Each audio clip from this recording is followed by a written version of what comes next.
Je suis un enfant du Sahel et sincèrement, je pense que c'est sûrement parce que l'Afrique est représentée sur le plan international par un troupeau de moutons démocrates que le néocolonialisme français et européen persiste au nord comme au sud du Sahara.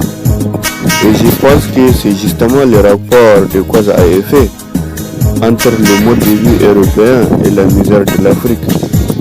Après tout, l'arrêté interdisant au secteur public et privé de donner un emploi à ses culturels n'a pas paralysé son courage face au général de Gaulle, au soleil des indépendances de l'Afrique de l'Ouest.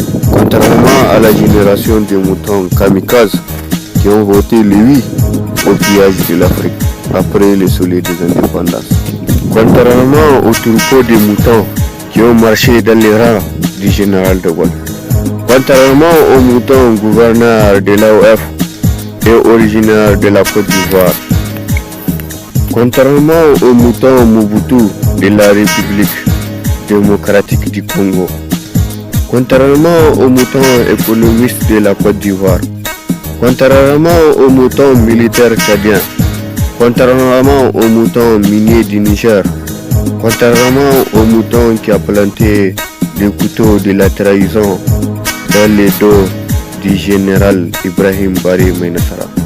Contrairement aux moutons qui a passé un compromis pour compromettre le comité national révolutionnaire de la patrie des hommes intègres.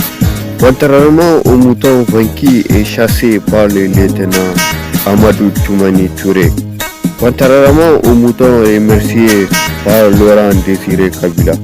Contrairement aux moutons qui ont capitulé face au cancer du franc CFA pendant que les voyants Kémy Séba défend l'Afrique et son économie contre vent et marée occidentale.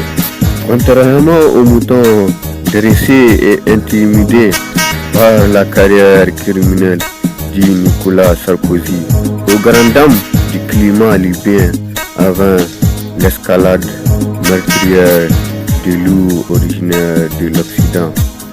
En 1963, les nouvelles nations africaines ont créé l'Organisation de l'Union africaine, un cadre de concentration où bon nombre de moutons dressés par le général de Gaulle furent retrouvés pour bêler ou pour faire un front commun pour les nouvelles directives occidentales ou pour donner un espoir de vie à l'économie d'un pays dit des droits de l'homme.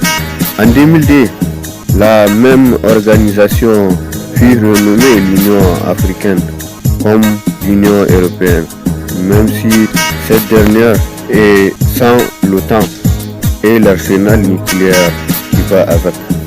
Je ne veux pas que l'Union africaine prenne mes critiques comme un mécontentement de tous les laveurs accomplis après 6 décennies d'existence, même si force est de constater que l'apparition d'un nouveau Soudan en 2011 est tout à fait similaire au procédé destructrice de la conférence de Berlin, au procédé destructrice des esclavagistes de la veille.